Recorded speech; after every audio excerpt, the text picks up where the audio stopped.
Time once again for the Red, Gold, and Bold podcast. With you as always, Jeff Chadiha from the NFL Network and NFL.com. Sam McDowell is from the Kansas City Star. He's the columnist there, and he's wearing color-coded, matching shoes to his mauve shirt. I know this to be a fact. We've got a lot to get to today. What was the result of the Chiefs winning? More about the Ravens or more about the Chiefs? Do the Chiefs just own the Baltimore Ravens mentally? Is that the problem here? How much does Xavier Worthy change this offense? Best performance of the year for the offensive line so far. It still took 26 minutes for the Chiefs to score. What's the lull? Score a touchdown, I should say.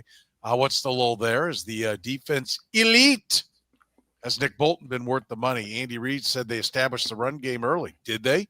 Concerns about Harrison Butker, where do they stand now? Chiefs, are they actually, again, the favorite in the AFC West? We're talking about it here on the Red, Gold, and Bold. You are listening to the Red, Gold, and Bold podcast, the most in-depth analysis of the Kansas City Chiefs on planet Earth, breaking down the Chiefs like no one else can. Red, Gold, and Bold is hosted by Jeff Chadiha, Sam McDowell, and Soren Petro. Jeff Chadiha is a senior columnist and on-air personality for the NFL Network and NFL.com. Sam McDowell is a columnist for the Kansas City Star. Soren Petro is the afternoon drive host of the program on Sports Radio 810 WHB in Kansas City. The Red, Gold, and Bold podcast is proudly brought to you by Gann Asphalt and Concrete, Kansas City's nationally recognized full-service paving and pavement maintenance contractor, making parking lot problems disappear in Kansas City since 1994. Free consultations, no commissions, in-house crews, and every project comes with a written warranty. Find them online at GannAsphalt.com or call 816-484-3338. Gann Asphalt and Concrete, one contractor, all things parking lot. Now, here are the hosts of the Best Chiefs podcast, Jeff Chadiha, Sam McDowell, and Soren Petro.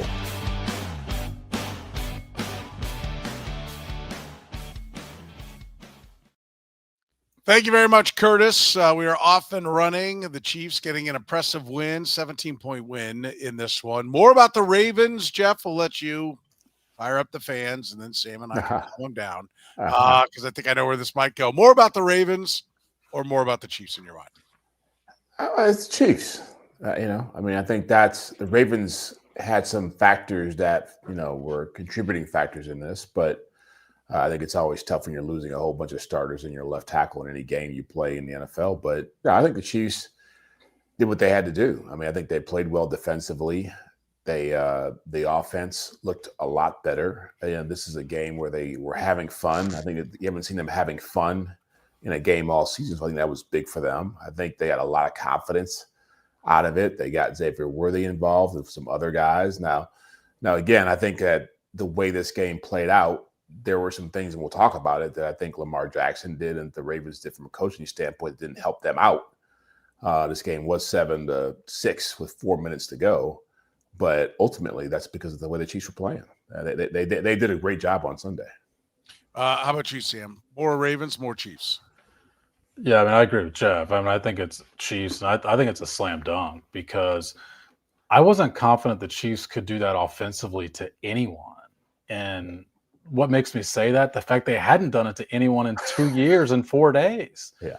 Like, they needed something to go right offensively, whether they're playing – they're second stringers or third stringers or, a high school team. I understand this was an injury-riddled defense and not even a good defense to begin with, but those things have been true on occasion over the last 2 years, and we've not seen the Chiefs put up 37 points against them.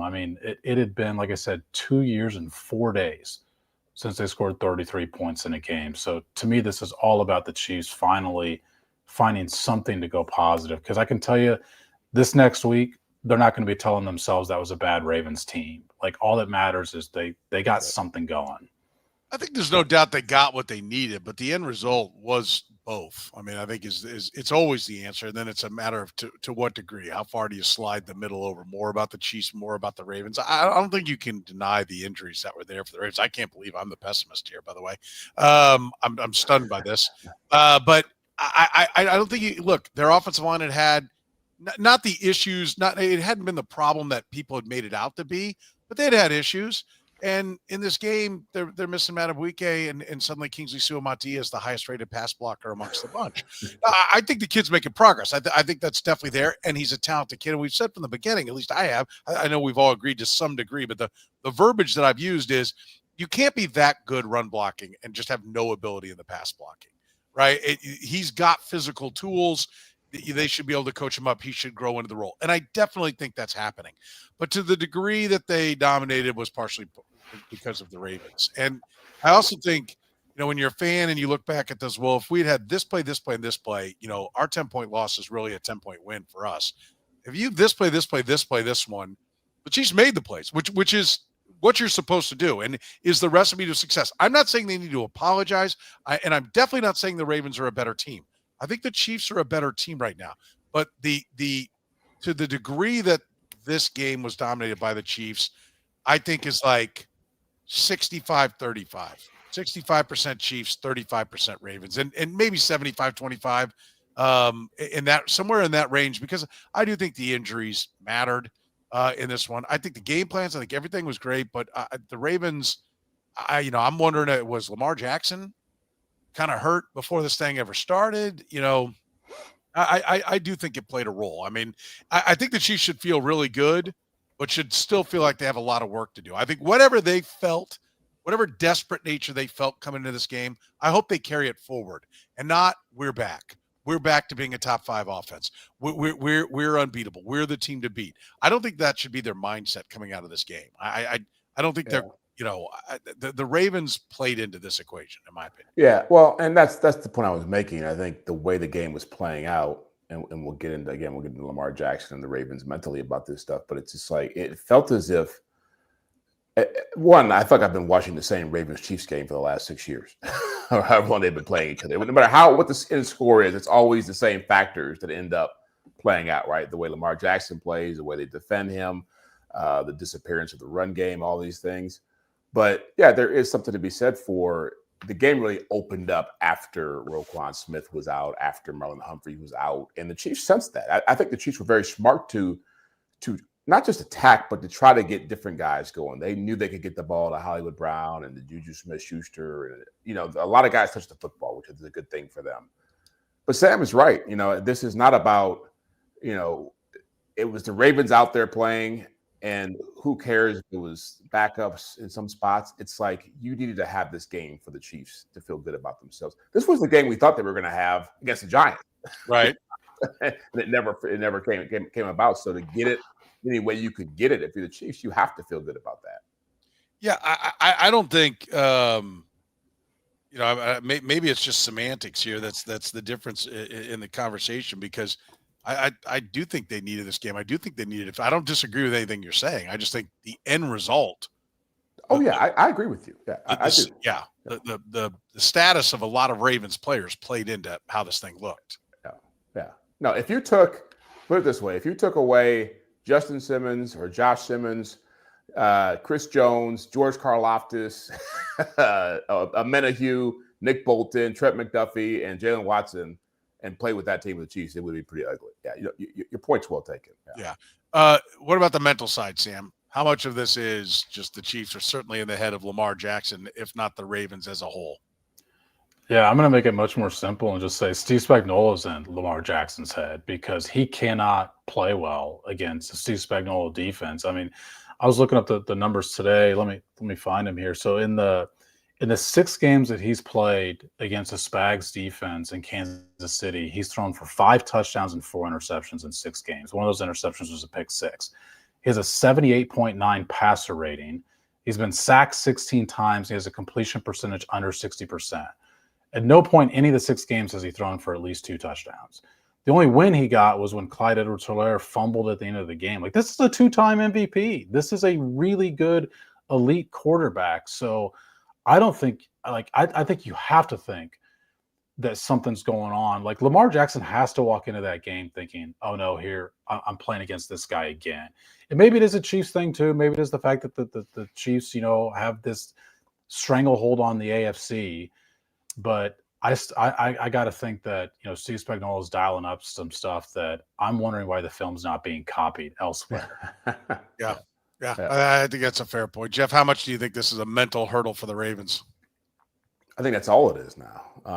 And I think part of this, I'd put the Buffalo Bills in the conversation as well when it comes to Lamar Jackson playing against Josh Allen and Patrick Mahomes, because now he's 3-10 against both those guys. And I felt like when he threw that interception and when it was 7-3 and they were inside the 35-yard line, it was a first down. And I texted a friend of mine who's a Ravens fan. I said, this is a huge turning point in this game. And because you can't throw that ball. And Leo Chenal made a great play. Spagnolo made a great call with the blitz coming in that situation. But you cannot throw that ball up when you have a chance to get points in a game like this, especially with the defense that you have. I mean, you have to know that it's going to be much tougher sledding, even the way the Chiefs had played. I don't understand the 4th-and-1 call a couple series later when you don't have Derrick Henry on the field. They did it twice in the game, and then he's pressing, he fumbles the ball. They don't pay for that one, but you could see it, the wheels coming off. And I feel like I've watched this enough times to know that, not just the film being copied around the league, Sam, but just why can't the Ravens look at this and say, why can't we stop this? Like, either we're putting him in bad situations or he's not the guy we think he is. Yeah. Whatever the case is, it's not playing out well. And I do think that mentally, Lamar Jackson looked like he was pretty shaken after the way this game was playing out. I agree. I think Sam nailed it about Steve Spagnolo. I think that's the part. I mean, how did they 2 years ago in the AFC Championship game quit running the football, listen to that, for a year, and then they come in and they give 8 carries to Derrick Henry, who was averaging 5 yards a pop. It wasn't 8 for 16 and we were having a hard time. We kept facing 3rd and long and we couldn't convert the thirds. You were getting 5 yards a pop with the guy. I mean, even if you take out his longest run, you're averaging 4 yards a carry with the other 7, right? So it is bizarre how the Ravens seem to never have the answer. I mean, it is ownership, complete ownership, Steve Spagnolo, of the Ravens offense. Especially when you consider there's the, oh, by the way, touchdown at the end. But that does count. You do have to defend all 60 minutes, and that does count. How are the Ravens, how are they constantly pissed at their defensive coordinator, constantly changing their defensive coordinator, constantly becoming good and then get bad again? How come Steve Spagnolo, year after year after year after year, can evolve with his talent, can evolve with what's going on in the game, and the Ravens seem to have, we fixed it now, no, we're firing that guy. We fixed it now. We're firing that guy. They've had 4 coordinators, and this is a Chiefs offense. I know they got Xavier Worthy back, but they'd really sucked coming into this game, and they made them look like they're back. I mean, one did get hired. To be clear, I mean the Seahawks did hire Mike McDowell. So, but you are right that this same coordinator, Connor Orr's experienced this sort of bumpy start. A year ago, they were one of the worst defenses in the league through halfway through the year. And then it was everyone had credited turning Kyle Hamilton into more of an in-the-box player as this revolutionary thing. It's well, he played that way in college a lot. It took the defensive coordinator a long time to figure out if that was just the switch that he needed to flip. So I agree with you, Soren. I mean, I think if we were having a Ravens podcast in Baltimore right now, I think a lot of the focus would be on the defensive coordinator. Yeah. And it already was. I was on in Baltimore with Glenn Clark, and that's what they were talking about, right? And I'm going to tell you, who read this game best? Baltimore Ravens fans.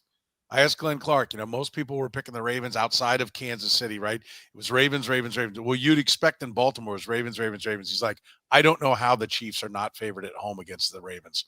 This seems impossible to me. And he picked the Chiefs. Did he watch the first 3 games? Yeah. He picked about 3 points. Yeah, I mean, they watched the first 3 games of the Chiefs, but he goes, and we talked about that. He's like, I don't care. There's no reason to be picking the Ravens against the Chiefs. And the games ended up being same old, right? That was still the deal. It was what we've seen time and time again amongst these teams, and it was just the same thing. So they're not stunned in Baltimore. I can tell you that with how this thing turned out. We got a lot more to get to. We'll do it after you hear from our friends at Gann Asphalt and Concrete.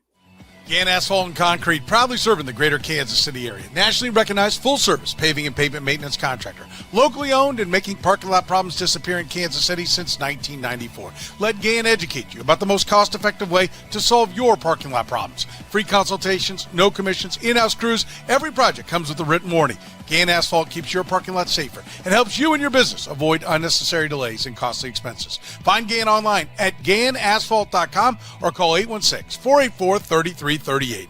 Gann Asphalt and Concrete. One contractor, all things parking lot. Northland Injury Law, Kansas City's Google 5-star rated personal injury lawyers, serving KC for more than 40 years, voted Kansas City's #1 accident lawyers, helping people with serious injuries from car accidents, work accidents, falls, and other personal injuries.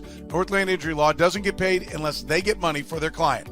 Don't wait, get compensated now. If you have a case, text HURT to 22222. That's HURT to 22222 or call 816-400-HURT. That's 816-400-4878. The choice of a lawyer is an important one and should not be based solely upon advertisements. All right, let's talk a little bit here about what went on with the offense. Xavier Worthy, what kind of difference? How much of this big explosion is due to Xavier Worthy, Sam?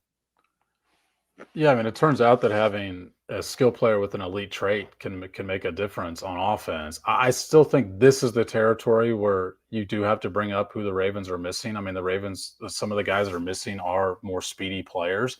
They're not Xavier Worthy speed, but I'll preface this by saying that it can be dangerous to look at big sample size, even big sample sizes with on-off reports. But I do want to point out how different the Chiefs were with Xavier Worthy, even in this game when he was on the field versus when he was off the field.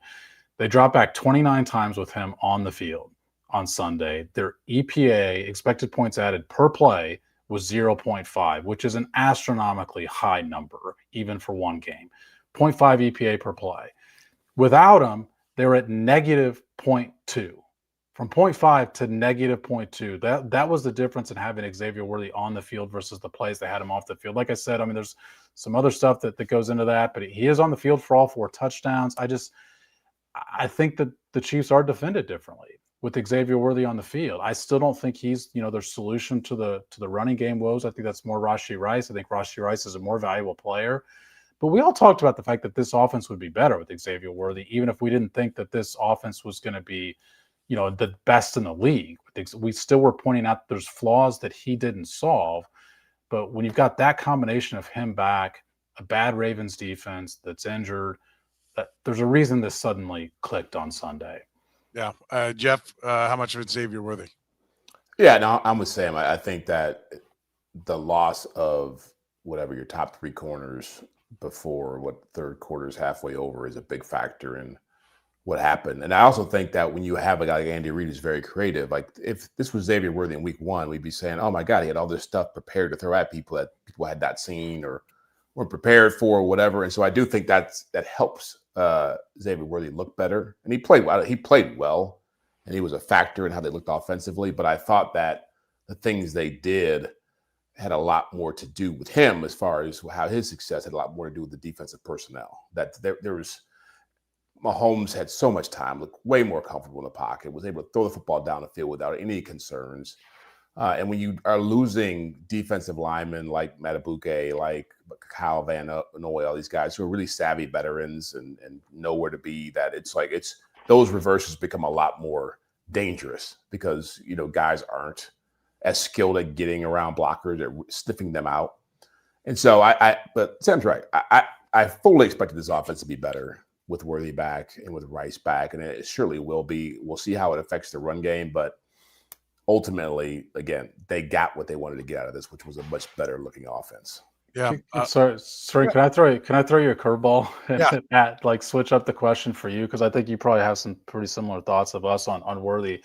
The rotation of the wide receivers was something we didn't put on the list that I actually found pretty interesting, and that he took more of Tyquan Thornton snaps than he took Hollywood Brown's snaps. And when you look at it, it's not just the number of snaps.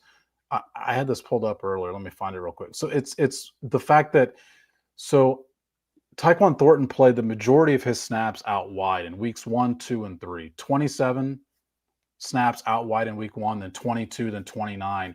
He played 3 snaps out wide in that game. And so I guess, like I said, the curveball to you is, did they make, obviously the results is what they are, right? But is that really the correct wide receiver rotation moving forward with Xavier Worthy back? I don't know, because I'm still not sure what Xavier Worthy is when they have everybody out there, right? Like, that's the thing that's intriguing to me, because I don't think that I think he has to make his living running real down the field routes. Like, if I'm to think of a player that I think he would be the best at being in the kind of routes he's running, it's Eddie Kennison. Right. I don't, all the drag stuff underneath and running him through traffic. I mean, he ran into his own guy, wasn't even trying to hit him, and it dislocated his shoulder. Like, I don't know why you want to clog him up in a bunch of traffic. So, I'm not sure that they know. I mean, I know they have a vision, but we've yet to see all the, Hollywood Brown, Xavier Worthy, and Rashee Rice on the field together in a competitive game. And so I don't really know, but that is really interesting. Like, where do they put them all? And I do think that they could get caught in the Andy Reid wanting to have a package of plays for everybody. And we got to run a few plays for these guys, and we got to run a few plays for these guys. I don't know. Who replaced those snaps? Was it all Xavier Worthy? Yeah, so he's the guy that mostly plays out wide. Let me go back to that page here. And I'm just, to credit this, I'm getting these numbers from PFF here. Right. But yeah, Xavier Worthy played the most snaps of anyone out wide. He played 22 snaps out wide. Hollywood Brown played 19. Juju Smith-Schuster played 18, and Tyquan Thornton ran 3 routes outside. And what's odd is he ran a little bit more in the slot than what he's been running. He ran 14 snaps in the slot, which he's been running about 9, 10, 11 in the other games. So he still gets he being Tyquan Thornton. So he still gets his allotment in the slot, but they take him away out wide. And the reason I asked the question is because, like, the Chiefs found out last year that Xavier Worthy was more than this deep ball wide receiver. He was not a deep ball wide receiver for him last year, actually. Like, he didn't solve that. Tyquan Thornton's kind of the first guy we've seen that has solved that. And I don't know that you want to take that out of your offense, especially in a couple of weeks when you get Rashee Rice back. And, that spot of the field might look a little bit more open with Rashee Rice back on the field.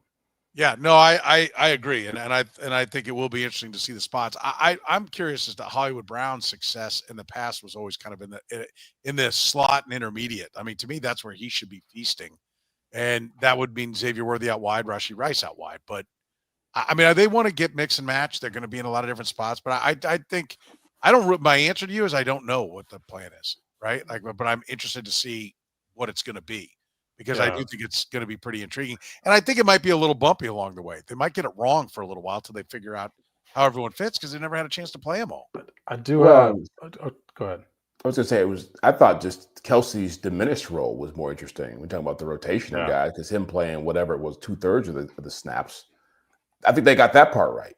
Yeah. Because let's push him back down some of the other guys. Let's have more flexibility with the other guys.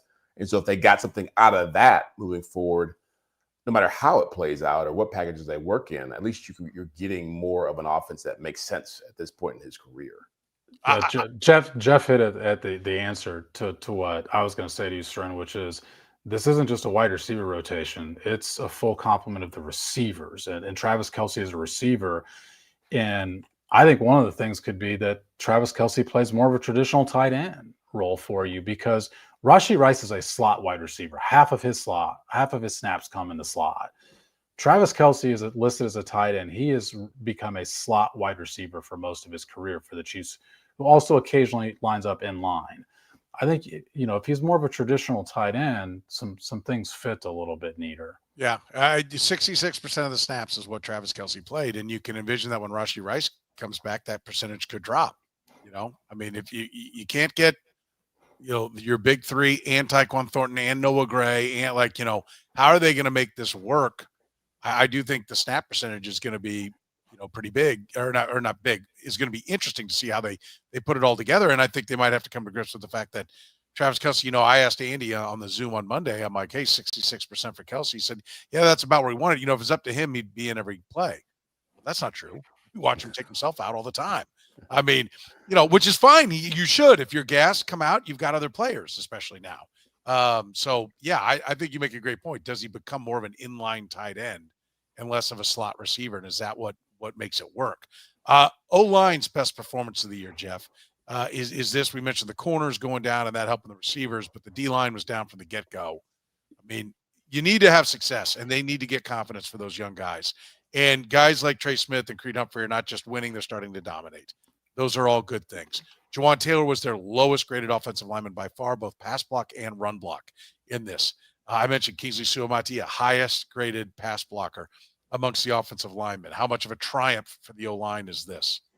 Well, again, I think it's a group that needed to have that get right game to feel good about themselves. And I'm not going to knock them for going against guys. I probably couldn't tell you who was playing defensive line for the Ravens. A lot of guys I'd never heard of before.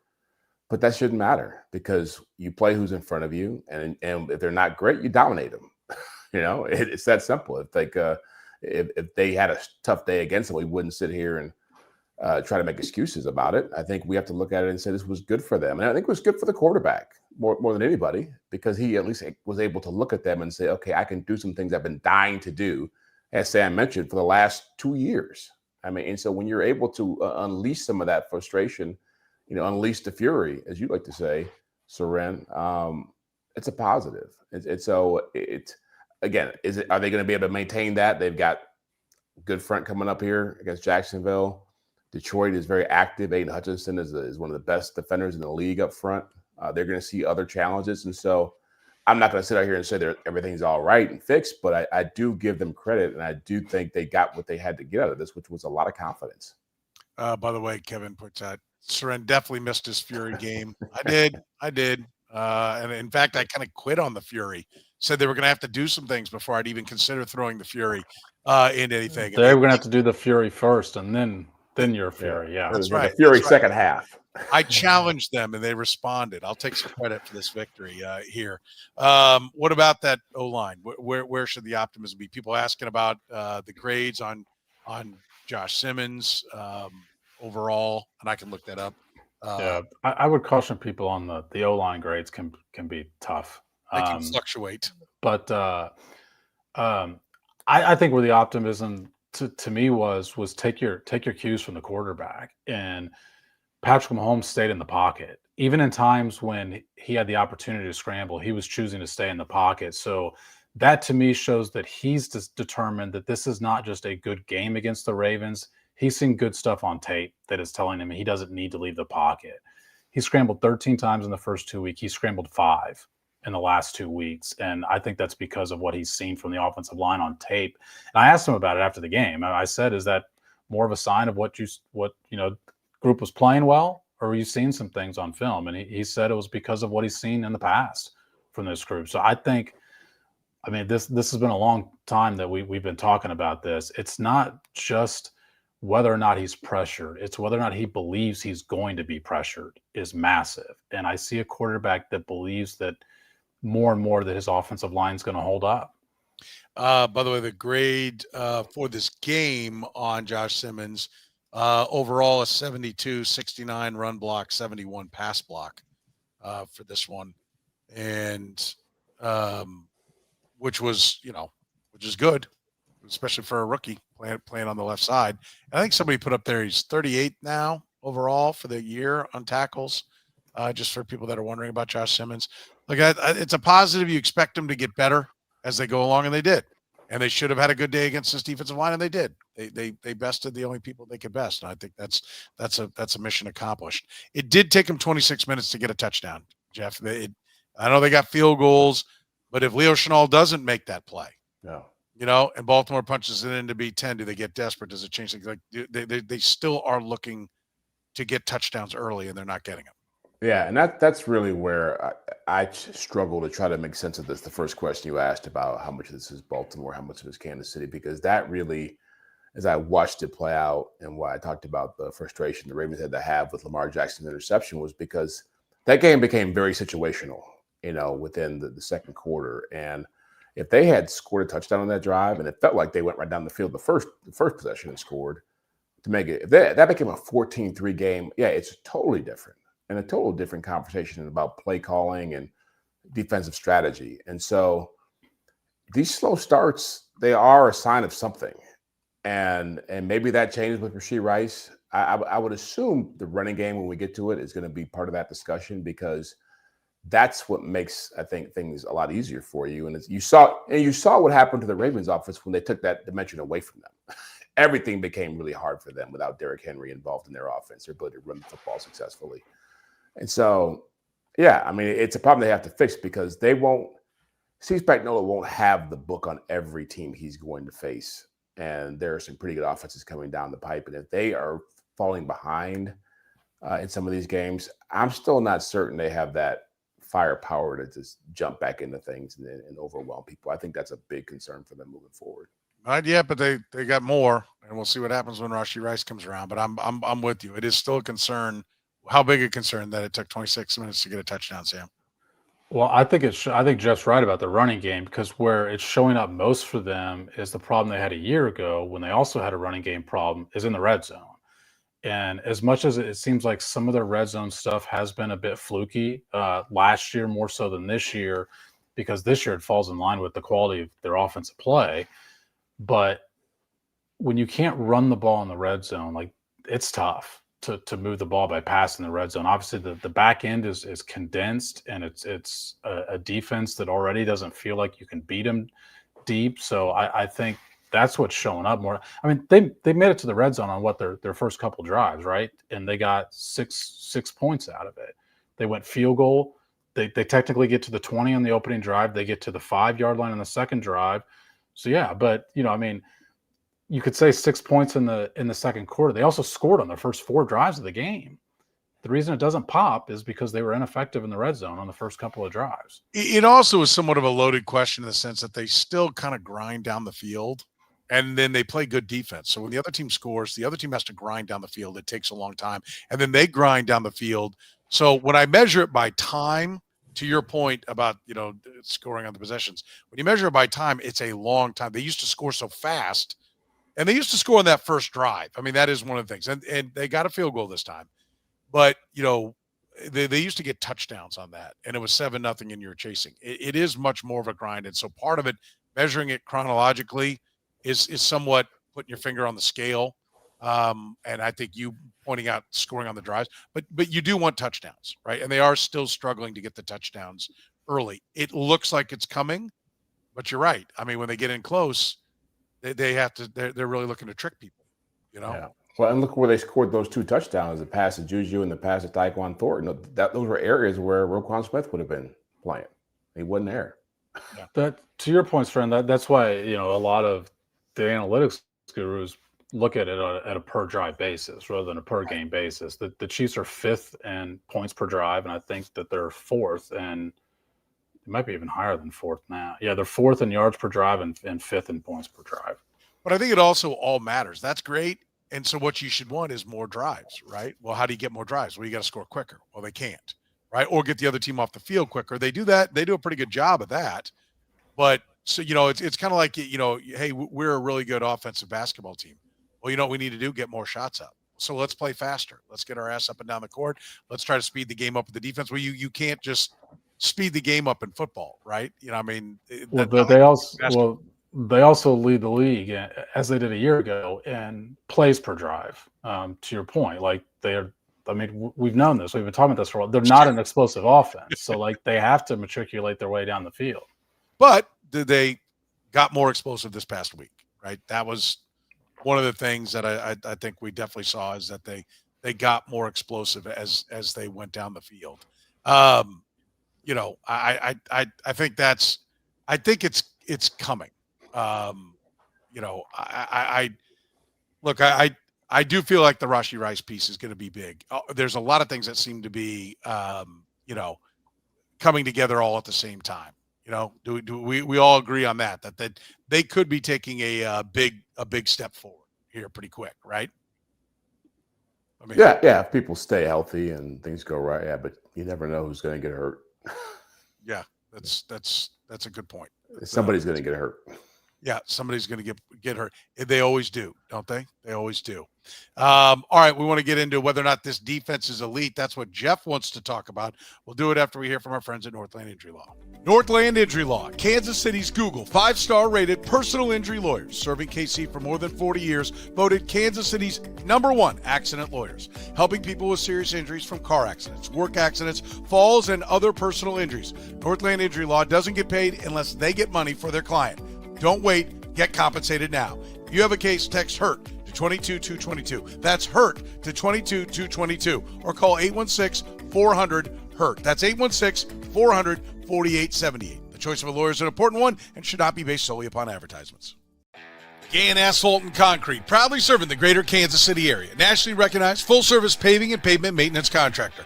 Locally owned and making parking lot problems disappear in Kansas City since 1994. Let Gann educate you about the most cost-effective way to solve your parking lot problems. With free consultations, no commissions, in-house crews, and every project comes with a written warranty, Gann Asphalt keeps your parking lot safer and helps you and your business avoid unnecessary delays and costly expenses. Find Gann online at GannAsphalt.com or call 816-484-3338. Gann Asphalt and Concrete, one contractor, all things parking lot.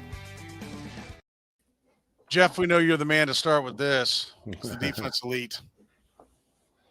I think they played elite on Sunday, but do I think we always have to define this, like whatever we do, right? We always have to have this. Man, like, does he hate? He hates this. We go to it because it's like such a popular, I get tweets about it during the week, during the game. Well, it's fine because you use elite as a very all-consuming word. To me, elite means top 5, or top 10%, top 5% in the league at something. And so I think top 5 is a fair. I think we all agree on that. Yeah, I think we all are on that page. That's right. Then if we're saying top 5, then no, they're not elite. I think they're very good, and they've had some good efforts the last couple of weeks.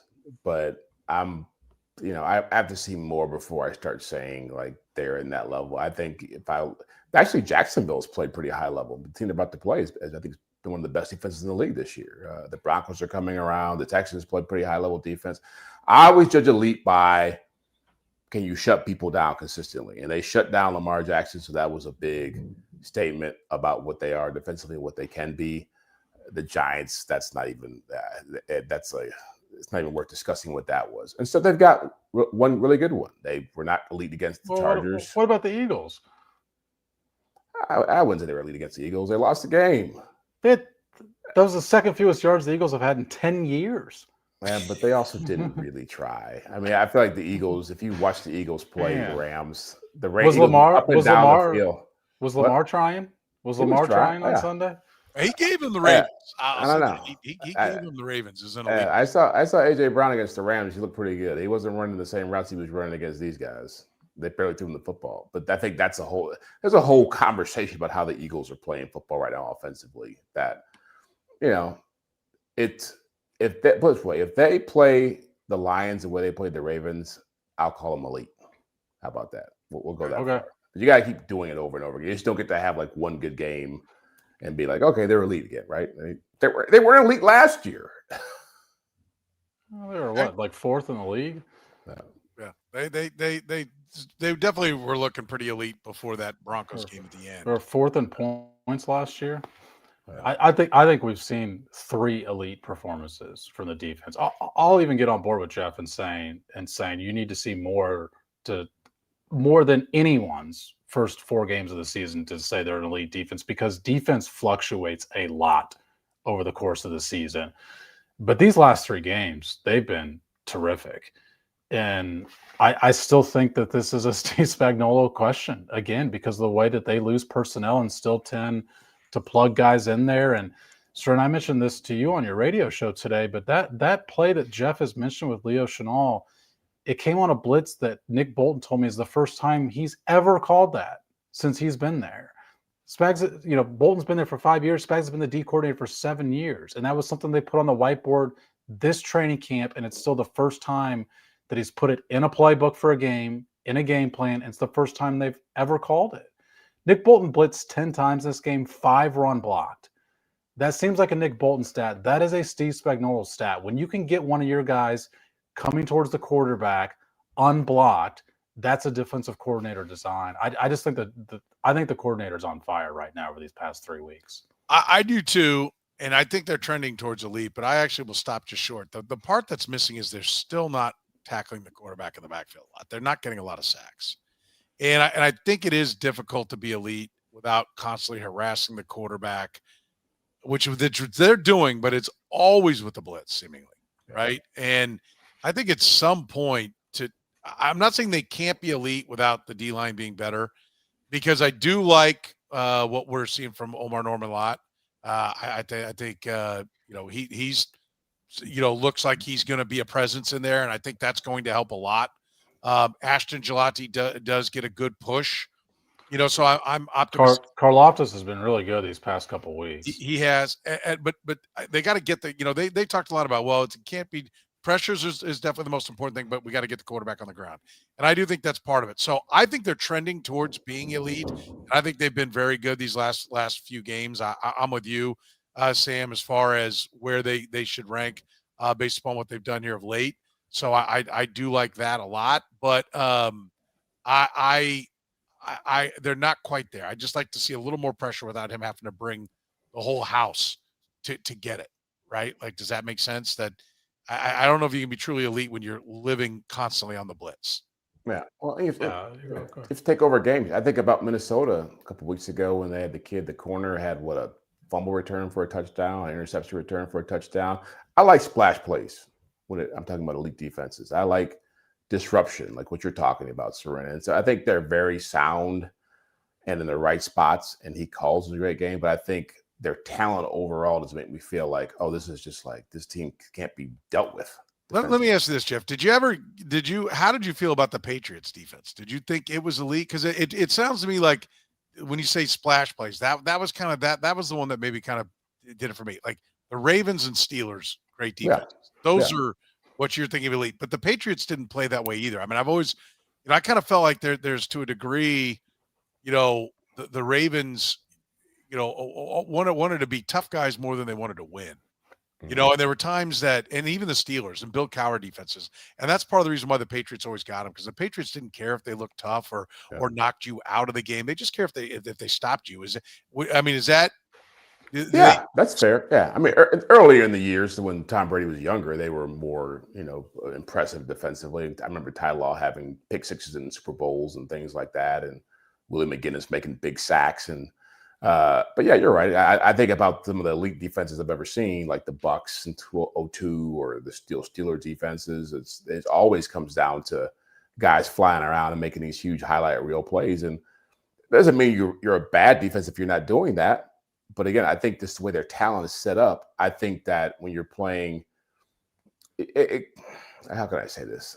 They're a very good defense. They don't have to be elite to be great. To be a champion, right? Yeah. Yeah, to be a champion. But I think that and you saw it with Bill Belichick later in his career, like his defenses statistically were not dominant. I think when they beat the Seahawks, they were like in the 20s when it came to total defense and points allowed. But they were playing a different style. So. But I do agree. If I'm picking the top coordinators in the league right now, Steve Spagnolo's in the top 5. He's elite. Now his defense not all time, but he is definitely elite. Yeah, he's definitely. I agree. It was funny last week. Dave Merritt was asked about Next Gen Stats had a stat about them last week against the Giants playing split safeties a lot. And somebody asked Dave Merritt about that when the assistant coaches were talking, the chief secondary coach, and his reaction was, well, what stands out about that is you can do that without talent. And it was like, are you saying your team's not talented? I don't understand why that was the first thing, his first go-to on that. But just one thing you said, Soren, I will point out, the Chiefs hardly blitzed at all again this last week. They were 28th in the league in blitz rate over the last 2 weeks. What the biggest play came with both linebackers coming up the middle. And the second biggest play did as well. That fourth down play, he was again fooled that Nick Bolton was suddenly in his face. Didn't anticipate that Nick Bolton was going to come on the blitz. Yeah. A couple of things. I think Pat points out. Marty's teams had a lot of splash plays. They did, and I think I got a better feel now for where Jeff how he comes at it with it, and everybody agrees Spagnolo is great, right? Nobody's doubting that one, but will they sustain this? I think so. I think we've seen, I don't worry about the defense, right? I don't think the offense we're worried about, is the offense going to keep that going? I don't think you're worried about the defense keeping it going. Well, I think the one thing to point out defensively is Chris Jones hadn't gotten going yet, and to Jeff's preseason prediction, is he going to get going? Although he still somehow is halfway to his career low. That's why it's bold and daring. It is bold and daring. He's at 2. He's halfway there. That's right.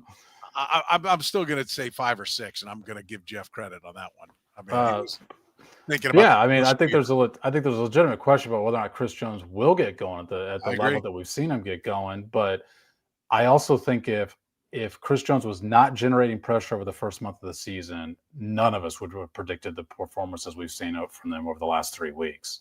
Has Nick Bolton been worth the money so far, Jeff? I would say yes. The first game, not so much, but the last 3 teams he's played, 2 of them really rely heavily on their running backs, and you haven't seen those running backs explode in the way that those teams would have hoped, those opponents would have hoped. And so that's where Nick Bolton makes his money, also coordinating the defense. I think you have to give him a lot more credit because there's a lot more on his shoulders without Justin Reid back there as far as communicating things and keeping people on. So his leadership, his play against the run, those are big factors for him. Now, again, it's just with these other topics we're talking about down the road. I think a telltale game about Nick Bolton's value will be the Lions. I think when you're talking about dealing with Jahmyr Gibbs and David Montgomery, a big offensive line, that's when you're going to see, okay, is he a liability in some cases still, or is his value going to be such that he'll actually show up big in those kind of games? Because those are the games that are going to give him problems. How about you, Sam?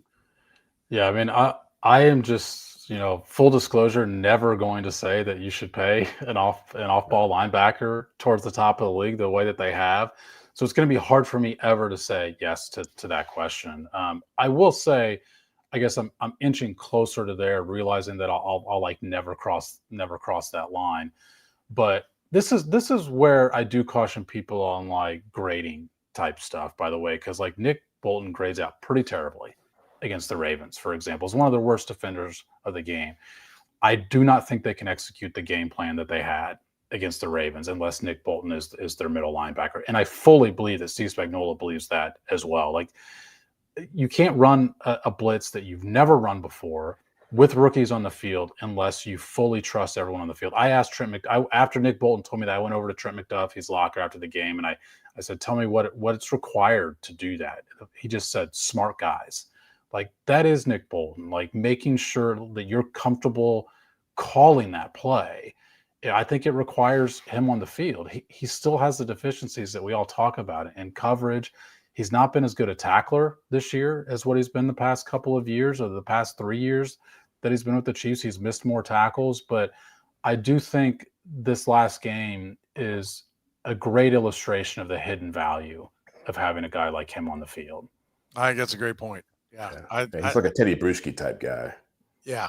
Yeah. He is. His value is not in the numbers and not in his individual numbers. I mean, you're right, Sam. I've heard the same things you have, that that's the guy that Steve Spagnolo said I have to have, right? I think the personnel department would have been like, well, we can save some money here, right?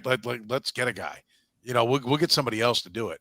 And I'll just say this, I remember Anthony Hitchens playing that spot, and Anthony Hitchens didn't grade well, and the defense wasn't as good, and it didn't look as good. And so we had, sorry to interrupt, friend, but to your point, remember we had that 3-week stretch, and whether it was 2020 where they couldn't get lined up right defensively. Yeah. I mean, we don't talk about that anymore. No. We also aren't talking about right now how Drew Tranquil stepped in for Nick Bolton, and statistically speaking, they got better for that stretch. Now, I think some of that, you got to go back and dive into the opponents and all those kind of things. The defensive coordinator who everyone believes in says he's my guy. Then you give him his guy. Right. I don't care if he's a rabbit's foot, if that's all he is. Steve Spagnolo says that's the guy I need. You give him that guy, and they're playing. Great point, Soren, because look at who they've played without. Like, this is not a coordinator who says, I got to have all my guys. Yeah. They moved on from Justin Reid. They moved on from Tyrann Mathieu at one point. Like, those were leaders in the back end of the defense, and they moved on from those guys. Yeah, Xavier Worthy. They've moved on from a number of different guys, and he keeps it going and keeps it humming along. How about the running game? Andy Reid said they established the running game, right? Did they really establish the running game, Jeff, or did they just not abandon the running game? That's probably the latter. If you look at their stats, if you remove Xavier Worthy and Patrick Mahomes, they were averaging 2.8 yards carry with their primary backs. You'd have to remove Minshew as well. Yeah, Minshew. Yeah, so he even probably drops with that, right? He had the kneel downs. The running backs had 24 for 78. Okay, so what is that, about 2.7 then? 3.3. Was it 3.3? So yeah, I mean, I'm still not seeing it, and they were able to get away with it because of what we're talking about with the Ravens and the ability to throw the football down the field and do what you want to offensively, but it's a problem, and it's a problem I'm beginning to think can't be fixed. It really is. The people they have running the football now, they put Rashard Smith out there trying to do some things with him, more gimmicky stuff, and he showed some. He flashed a little bit, but you can't live with that. You're not going to sustain him like carrying the football or doing things, having 10, 12 touches a game. It's like this relies on Kareem Hunt and Isaiah Pacheco being consistently effective, and they played a bad defense and got away with it. When you play good defenses, it's going to be a problem again. What do you think about the run game? Did they get established now? Yeah, I mean, I would just wrap everything Jeff said and say ditto to it. I mean, I don't see where the solution's going to come from. Like, this, to me, these last 2 weeks, are they going to have a better opportunity to run the football than they have these last 2 weeks? Like, the Giants are a great defensive line, but they're a pass rush first defensive line that had given up, almost 6 yards a carry. The Ravens had the worst EPA per rush defense in the entire NFL. And the running backs averaged 3.3 yards a carry against them. I did think there was one run. That's the bar that the running backs have set. But one run where Pacheco showed some burst that I hadn't seen from him in the first 3 weeks. And so, it gave you a hint that maybe something better is ahead. But it's hard to figure out how this run game is going to improve.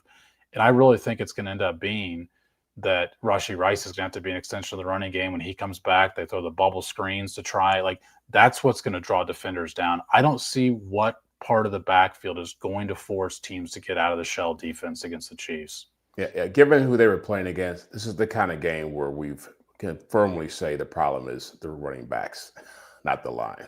Yeah, there's once again, when I go back and watch the film, there's a couple runs from Isaiah Pacheco, one from Pacheco and one from Kareem Hunt that stun me when I watch it because it's there.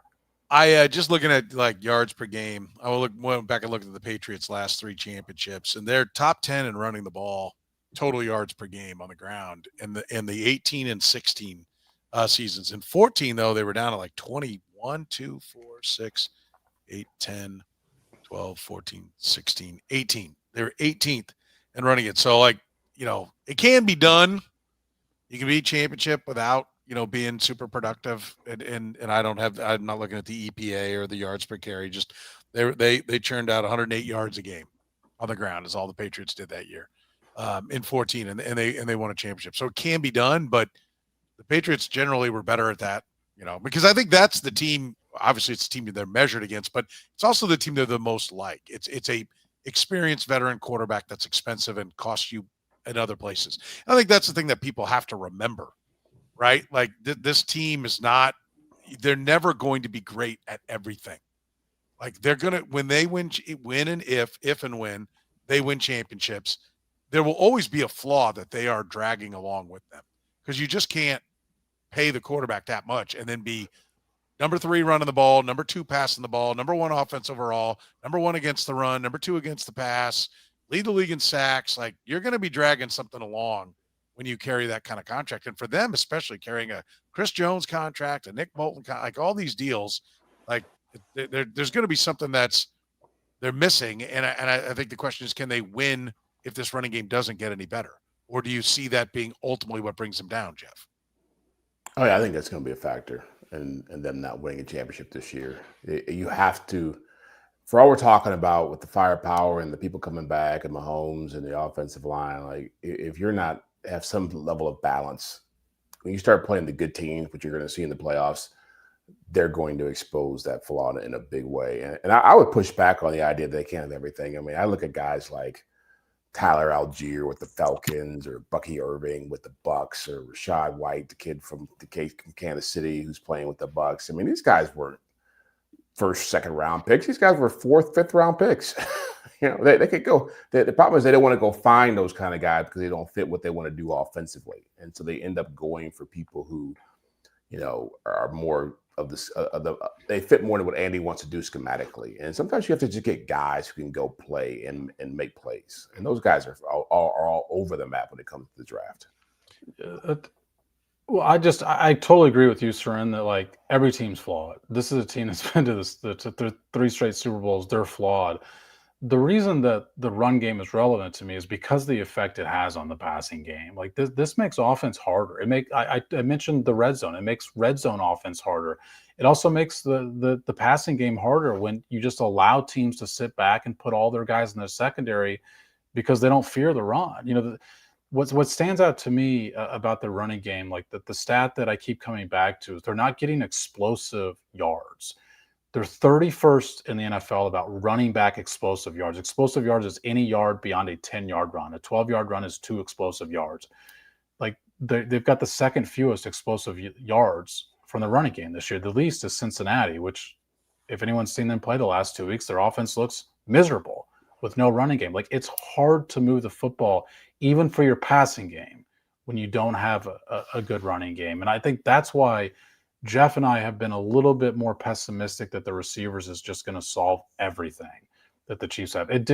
Granted, it looked terrific on Sunday, and I do think Rashee Rice can be an extension of the running game, but there's just times in a game where it's hard to move it when you can't run the football.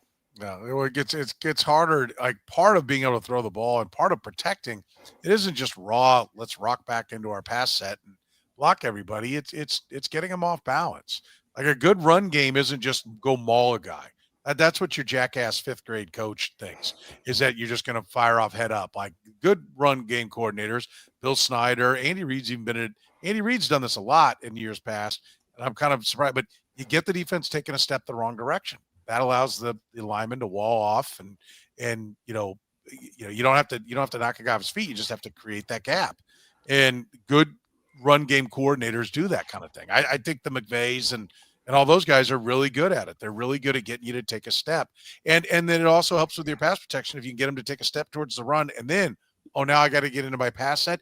That's why they always call it put your ears, get your ears back and come after them. Well, I mean, you see all the hand fighting and all the kung fu moves everybody does with the chopping down on it and the swim moves and all that. Well, if you got to first stop and hold a guy up and like, is he running? And then, okay, now let me get to it. It gets a lot harder. I mean, they really help out their linemen by forcing the defensive line to play run for a second, and then, now let me get to it, as opposed to just coming off the ball hell bent and laying out all their hand fighting techniques on guys. I mean, that's how it makes the passing game better. Yeah, and it's something that I had mentioned last week, and like I see somebody in the comments pointing out, where the Chiefs are in EPA per rush, that they're 16th in the league. As I talked about last week, though, they're facing the most light boxes and the second most light boxes and the third fewest stacked boxes in the league. Statistically, they should be number 1 in that stat. Like when teams don't have to put numbers into the box and you're still a average at best running game, they'll live with that because that allows them to defend Patrick Mahomes instead. Yeah, if you're playing pass and you're rendering your opponent average running the ball, then that may, an average run gets you what, 4 yards, right? Like an average pass gets you 11, right? So that is a win, right? I agree with you. I mean, I agree with the numbers. I think the numbers, that I took that Nick's putting up, they are important to note. Like, okay, let's take a look. They're not just, they are having some effect, but this comes back to the fact that throwing the ball is more effective than running the ball. What you need out of your run today is to make your pass better. Yes. Yeah, and the point I'm making to answer the question you threw on there, the answer is yes. It makes their pass offense. Yes. That's what I wrote about last week. Like Patrick Mahomes has a harder job than most quarterbacks. Yeah. The fact he's operating at this level is more impressive than what some of these other quarterbacks are doing, even though they're putting up better numbers. Yeah, and the point I'm making is that those teams have better run games. That Tyler Algier and Bucky Irving are better running backs than the guys they have here. Yes. And Tyler Algier is a free agent next year. He's like one of the guys that I low key, if he's going to get $2.5–3 million, like every running, like Javonte Williams was a guy. I know he sucked in Denver. He started out great. I was like $3 million for Javonte Williams, so he'd look pretty good. How about J.K. Dobbins? Yeah, J.K. Dobbins, I think $2.5 million. I mean, like he looks pretty good. Like I think Tyler Algier, if that's the going rate for these running backs on the second contracts, like sign me up for Tyler Algier. I think he's a good player, and he catches the ball well. I mean, I think he looks like the perfect back for Andy Reid. So. But we'll see. I mean, maybe the Falcons are going to be the new Lions and lock up 2 running backs. It's all said and done.